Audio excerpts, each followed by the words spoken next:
What's going on, everyone? Welcome back to the show. Okay, so we're going to take a look and a listen to Tim Scott. Senator Scott is going to be talking about Social Security reform. Should we raise the full retirement age up? And if we do raise it up, what age should it be? So that's what we're going to focus on in this video. But first off, if you guys can do me a favor, please like the video, subscribe to the channel, hit that little bell notification, and then click all. By clicking all, you'll get notified anytime we post a video. We do daily videos here, so by clicking the bell notification and clicking all, you should be getting updated every day. And just a reminder, thank you for your support. I really appreciate it. And if you'd like to follow me on Twitter and Threads, you can at the TEC Show Live. Okay, so we're listening to Tim Scott now talking about Social Security and Social Security reform. So let's hear what he has to say. Here we go. Weigh in here. What are you looking at to keep Social Security sustainable? The bottom line is a simple one. We have to grow our economy and cut our spending. Let me just say to my mama and to every other mama or grandfather receiving Social Security, as President of the United States, I will protect your Social Security.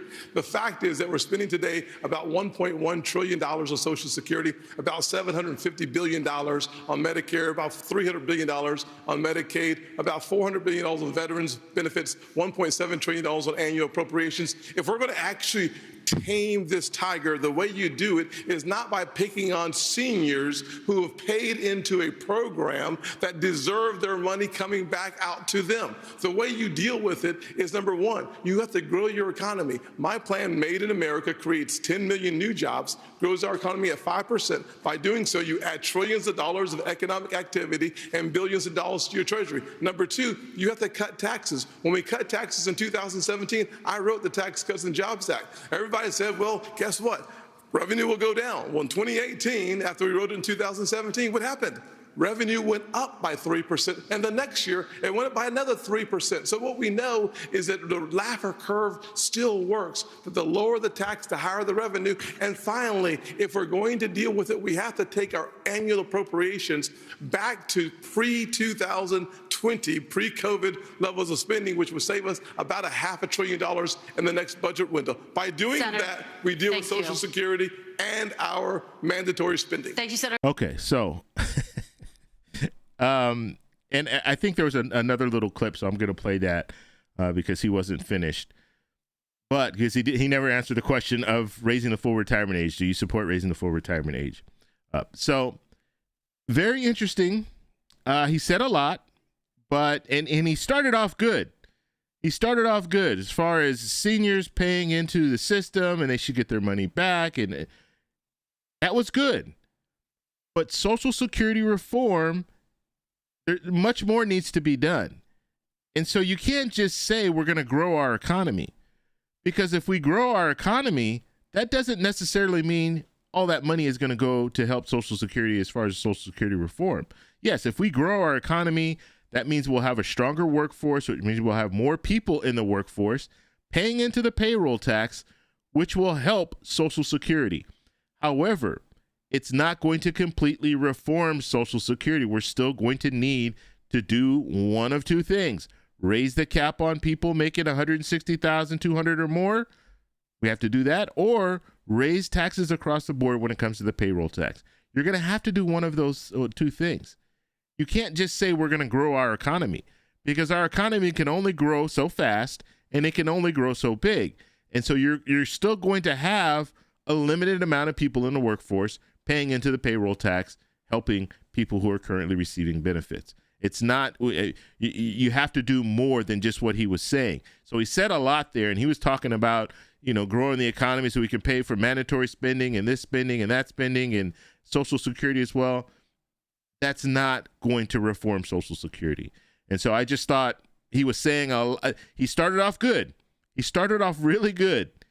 And I was for him until he got to that point where he started talking about grow our economy. Okay, what about the taxes? What about rate? Because he was talking about cutting taxes. That's what he was saying. We can cut taxes and that'll grow our economy even faster. Well, I hope you're not thinking about cutting the payroll tax, because if you cut the payroll tax, that is directly a cut to people receiving Social Security benefits. So we'll have to see. Now, he did continue here, so let's go ahead. Here we go. Very quickly, would you raise the retirement age? Would you be open to raising the retirement age, or do you rule that out? All you have to do is go to a farm in Iowa and watch the hard work and the dedication. Yes or you and no, I though, having Senator? a conversation. Yes or the no, answer though? is no, but listen to this though, before you go on. Thank you.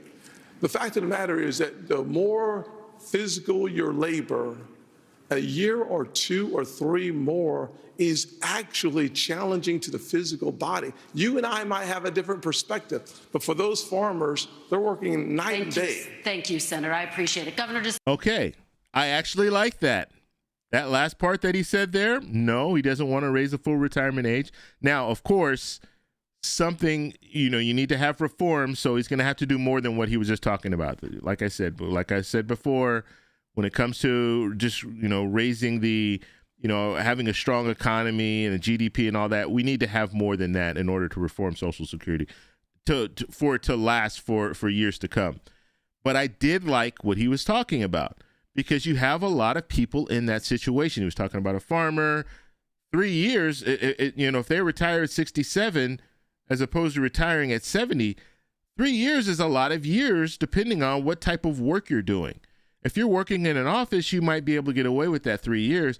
But if you're working in a job that's very demanding on your body, construction, things like that, you can't even think about, you don't even want to think about working until you're 70.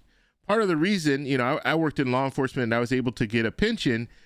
And a part of the reason why you have law enforcement and fire pushing for these pensions and pushing for retiring at 50, because, they've changed the retirement plans now. But back when I first started, retirement plans, it was what we call 3% at 50. You were able to retire at 50. The reason for that is because of the nature of the job.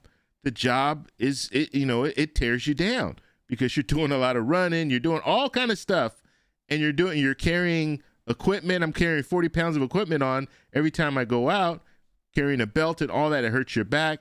And so you don't